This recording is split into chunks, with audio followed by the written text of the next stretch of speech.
Hey everyone, and welcome to today's Explainer. We are about to unpack a seriously fascinating analysis of human behavior.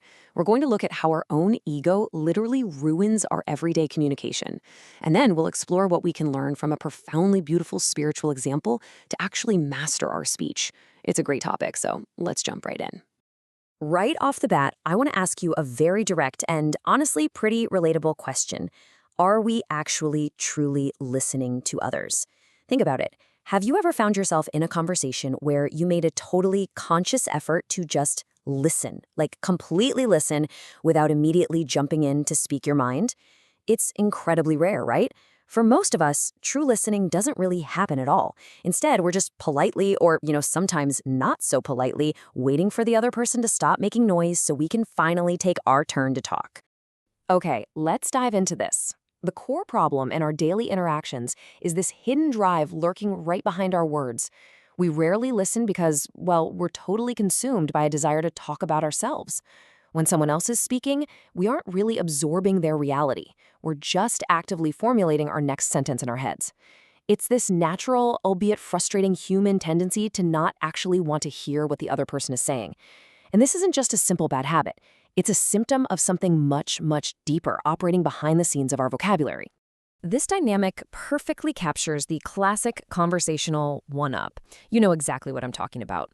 Imagine a guest comes over to your house and shares a totally innocent story. They say, hey, the other day in London this happened, and immediately, without skipping a single beat, the host interrupts with, oh, well, when I went to Australia, who asked you? Who told you to speak? If a guest shares one little thing, do we really have this built-in obligation to immediately counter it with our own bigger story? We completely hijack their innocent moment just to put ourselves back in the center of the universe. What happens is, this dynamic turns simple, connective communication into an exhausting, endless competition. And this relentless one-upping doesn't just happen with random acquaintances at parties. It happens in our most intimate relationships. It happens right at home between a husband and a wife who really just want the other to listen. One partner will say something, and boom, immediately the other partner fires back with their own counterpoint. Literally, lifetimes could pass, but these competing conversations would never actually be resolved. Because neither person is trying to understand the other. They just desperately want the other person to be their audience. To really lean into the absolute absurdity of this ego clash, let's look at this funny anecdote from the source material. Imagine someone tells you about a scary dream they had. They're vulnerable, they say, I dreamt about a snake last night. Now, you don't have to counter with some profound spiritual vision, right? You don't need to claim you saw a divine deity in the clouds. But no, the human reflex is far pettier than that. The immediate response is almost always, well, the snake in my dream was even bigger. Just think about how utterly ridiculous that is for a second. We are literally competing over imaginary reptiles in our sleep.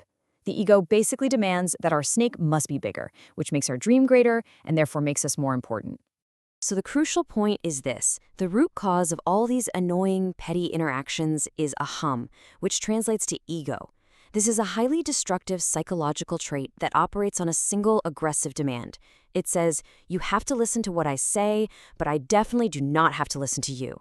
It literally turns our words into ugly, competitive weapons. And because of this ego, our conversations become thoroughly distasteful.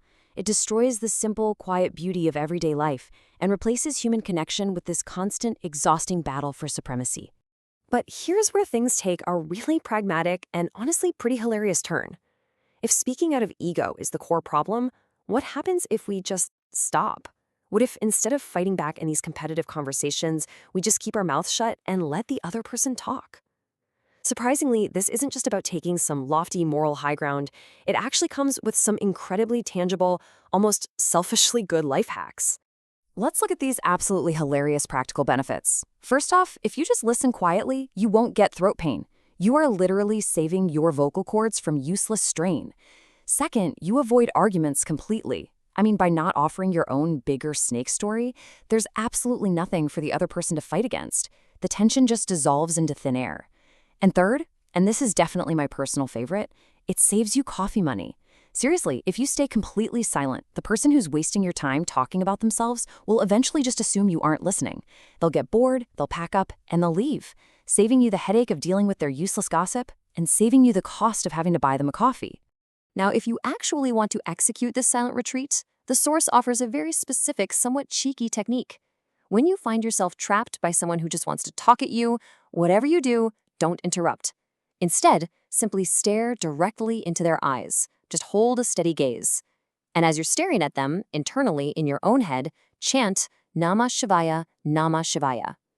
If you hold that silent, steady gaze while doing your internal chanting, the talkative person won't know what to do with themselves. They can't do their own spiritual practice, and you aren't feeding their ego anymore. The result, they will literally run away in under a minute. Now, as much fun as it is to talk about saving coffee money and scaring away gossips, this concept actually elevates far beyond simple sarcasm. This practice of silence isn't just a neat little trick to avoid annoying people. It is the absolute foundation of a profound spiritual discipline. To truly understand the power of mastering one's speech and checking the ego, we can look to the ultimate example found in the Ramayana, the truly great lesson taught by Hanuman. And this brilliantly illustrates the ultimate progression of discipline. Hanuman represents the absolute peak of this mastery. Just think about step 1. He never engages in unnecessary speech. Not a single solitary word is wasted on ego or one-upping someone else. And this mastery of the tongue naturally leads straight to step 2. He never engages in unnecessary actions. Because his speech is totally controlled, his physical energy becomes perfectly focused. Which finally brings us to step 3, complete mastery of the mind. He allows absolutely no unnecessary thoughts into his mind, nothing but the thought of Ram. By mastering that base urge to just speak and be heard, Hanuman masters his actions and ultimately achieves total inner peace.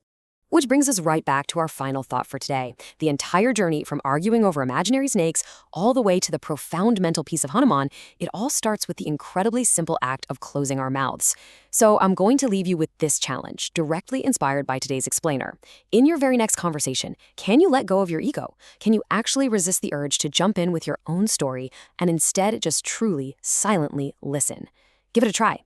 You might just save your throat, save your relationships, and honestly, take your very first step toward true mastery. Thank you so much for joining me for this explainer, and I will catch you next time.